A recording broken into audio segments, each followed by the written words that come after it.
L'amélioration continue, c'est le fait d'accepter de voir ce qui empêche l'amélioration, le progrès, la performance. C'est accepter de le voir, accepter d'en parler, accepter de mettre en œuvre des actions, d'expérimenter, d'apprendre et ensuite éventuellement de standardiser. Donc c'est à la fois une méthode où on se re-questionne en permanence, rien n'est acquis, et c'est une démarche collective surtout. C'est une démarche qui implique ceux qui font le travail. On peut aussi s'interroger sur quoi porte l'amélioration continue. Elle doit porter sur le travail. Bien sûr, on doit viser des résultats, mais trop souvent on ne regarde que les résultats. Et l'amélioration continue doit être centrée sur la façon de travailler. D'où l'intérêt de décrire cette façon de travailler, de l'observer, de l'analyser et de trouver finalement des solutions pour améliorer le travail.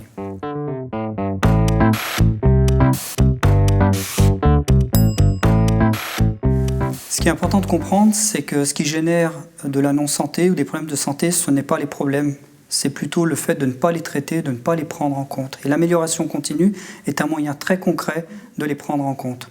Cependant, il y a des conditions à remplir. Une de ces conditions, c'est de partir du terrain, partir du travail réel. Donc il s'agit de partir de l'observation de ce travail avec ceux qui font le travail. Donc, je vais prendre un exemple concret. Dans une entreprise, nous avons demandé dans chaque équipe de sélectionner une de leurs activités et de la décrire étape par étape. Et ce qui est très important, c'est que chacune des personnes a décrit sa façon de faire. C'est déjà une découverte pour le manager qui se rend compte que finalement, il y a différentes façons d'agir et qu'entre le travail théorique et le travail réel, il y a des aléas, il y a des variabilités et que ce sont ces éléments-là qui sont source de stress, de RPS et parfois de ce sentiment de ne pas pouvoir agir.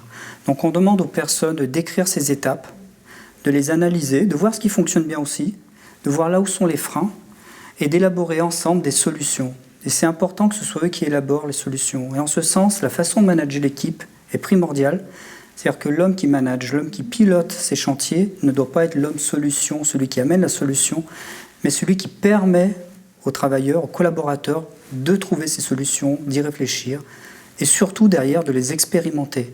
Cette phase d'expérimentation est importante parce que c'est un apprentissage collectif et on continue à améliorer derrière.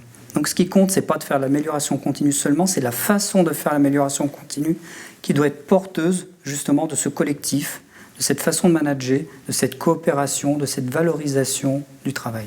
Ce qui est important, c'est que finalement, ça a des retombées à la fois sur la santé, puisque ceci valorise les personnes, ceci aussi donne de la place à chacune personne qui se voit contribuer sur le travail, sur l'environnement, et ceci vient amener de l'agilité à l'entreprise.